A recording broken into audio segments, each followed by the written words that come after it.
Stated by Amazon, this novel is told in a series of vignettes, sometimes heartbreaking, sometimes deeply joyous.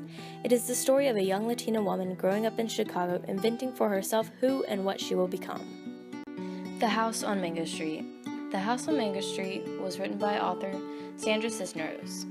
Sandra Cisneros is a Mexican-American writer that portrays the story of Esperanza Cordero through a novel made up of unconnected vignettes. A vignette is a brief, evocative description, account, or episode. Esperanza narrates these vignettes in a first-person present tense. Author Sandra Cisneros describes these vignettes as lazy poems. Sandra Cisneros' The House on Mango Street was first published in 1984. It has won the Before Columbus Foundation's American Book Award in 1985 and is required reading in middle schools, high schools, and universities across the country. It has sold over 2 million copies since its initial publication and is still selling strongly.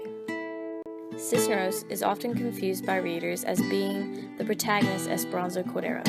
Cisneros expresses a little annoyance at readers who assume this. In an interview, Cisneros stated, "The book is an imprinted autobiography." In this video, Cisneros talks about her inspiration for the novel.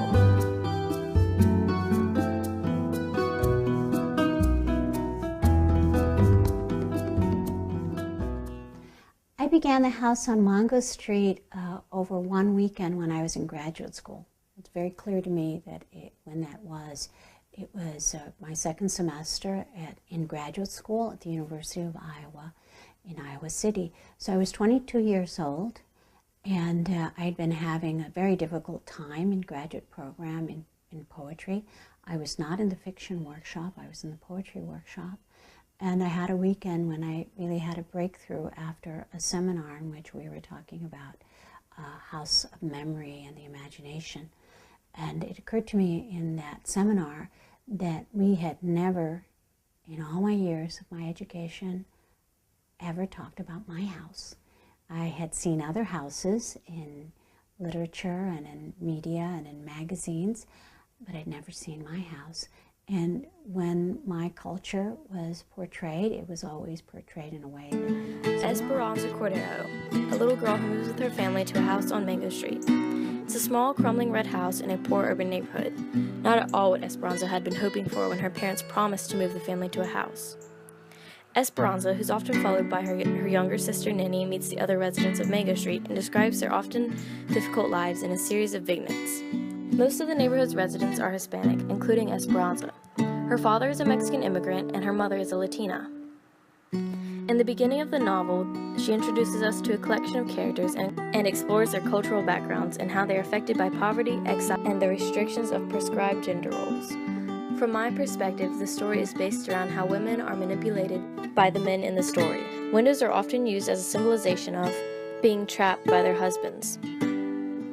Esperanza's great-grandmother married unwillingly and spent her whole life sitting sadly by her window. There are 4 women in Esperanza's neighborhood who are trapped in their apartments: Mamacita, Rafaela, Minerva, and Sally. They sit by their windows all day and look down into the street. These women are not allowed to communicate and are expected to stay in their place with no complaint. Esperanza is determined not to become a woman sitting by her window all day like these. Esperanza is ashamed of her family's poverty and describes several instances in which she lies or tries to hide the fact that she is poor by saying she lives in a different house or hiding her unattractive shoes under the table at a party. Puberty also provokes some feelings of shame for Esperanza, whose experience of adolescence is made even more painful than usual by 2 instances of sexual aggression, one in which an old man at work forces her to kiss him, and one in which some boys at a carnival rape her.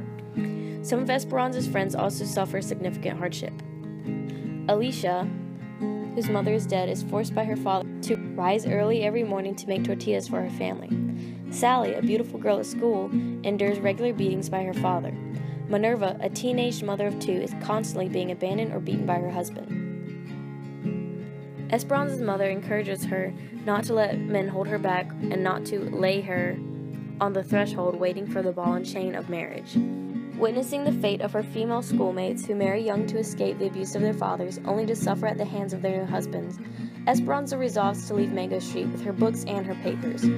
She dreams of having a house all on her own where she can write. An encounter with 3 spiritual sisters at a neighborhood wake suggests that she will be successful in escaping the neighborhood, but that she will never be able to deny her past. The 3 sisters convince Esperanza that when she leaves, she must come back for those who cannot leave as easily, and work to make Mango Street a better place. Esperanza defines herself as a storyteller. She frames the story by saying that she is going to tell the audience about a story of a girl who did not want to belong. She repeats the paragraph from the first chapter about having not always lived on Mango Street, naming the other streets she has lived on.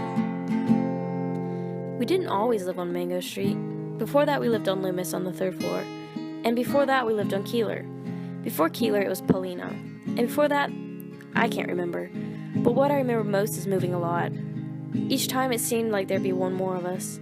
By the time we got to Mango Street, we were 6. Mama, Papa, Carlos, Kiki, my sister Nenny, and me. The house on Mango Street is the one she remembers the most. When she writes about it, she is able to free herself from the house's grip.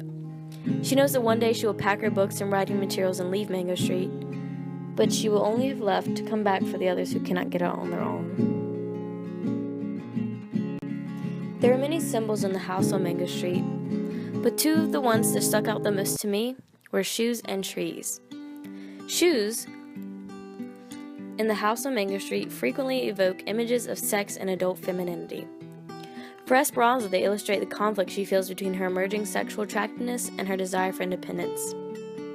In the novel, Esperanza makes the connection between shoes and sex for the first time when she, Lucy, and Rachel try on high-heeled shoes that a neighbor gives to them. They transform their childish legs and feet into long, slim women's legs, and what begins to feel as a childhood game of dress-up becomes something more dangerous. They are happy and excited to have these shoes on, but later on they abandon them, saying they are bored. But when the shoes appear again, Esperanza can't discard them that easily. Later on, Esperanza befriends Sally, who is sexually mature. She describes Sally's black suede shoes and wonders if she can convince her mother to buy her a similar pair. When Sally abandons Esperanza in the monkey garden in order to fool around with some boys, Esperanza thinks her own feet look foreign. Finally, in Esperanza's vision of her dream house, her shoes are beside the bed, suggesting that she does have or will have some measure of control over her own sexuality, if only in her imagination. Trees in the house on Mango Street stick out to Esperanza and expresses a respect and admiration for the trees. Her affection stems from her identification with their appearance, the resilience, and independence. In 4 Skinny Trees, Esperanza personifies the trees in her front yard, saying she and they understand each other, even that they teach her things. She relates to the trees because they don't seem to belong in the neighborhood, and because they persevere despite the concrete that tries to keep them in the ground. Esperanza herself does not seem to belong, and she plans to persevere despite the obstacles posed by her poor neighborhood. Esperanza views the trees almost as a reflection of herself, comparing her own skinny neck and pointy elbows to the tree's spindly branches. The house on Mango Street contains many small poems and references to poems, which emphasize the importance of language to Esperanza and her neighbors. These references and poems include a poem Esperanza writes, jump roping chants, and simple internal rhymes within paragraphs of the text. We never hear some of the poems, such as Esperanza recites to Ruthie or those Minerva writes. The abundance of poetry suggests that the women and girls on Mango Street try to tell their lives better by describing the world with beautiful language. The novel itself, with its many internal rhymes, is in some ways Esperanza's long poem, her attempt to make some of the unpoetic aspects of her life less hard and more ordered by poetry.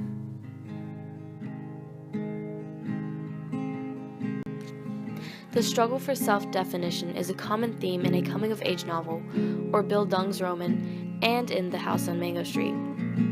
Esperanza's struggle to define herself underscores her every action and encounter. Esperanza must define herself both as a woman and as an artist, and her perception of her identity changes over the course of the novel. In the beginning of the novel, Esperanza wants to change her name so that she can define herself on her own terms, instead of accepting a name that expresses her family heritage. She wants to separate herself from her parents and her younger sister in order to create her own life, and changing her name seems to be an important step in that direction. Later, after she becomes more sexually aware, Esperanza would like to be beautiful and cruel, so men will like her but not hurt her. And she pursues the goal by becoming friends with Sally. After she is assaulted, she doesn't want to define herself as beautiful and cruel anymore, and she is once again unsure of who she is.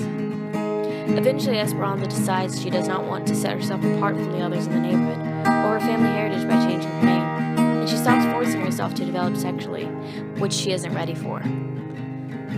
She accepts her place in her community and decides that the most important way she can define herself is as a writer. As a writer, she observes and interacts with the world in a way that she sets apart herself from non-writers, giving her the legitimate new identity she's been searching for. Writing promises to help her leave Mango Street emotionally and possibly physically as well. The sources I used to conduct this presentation were as followed.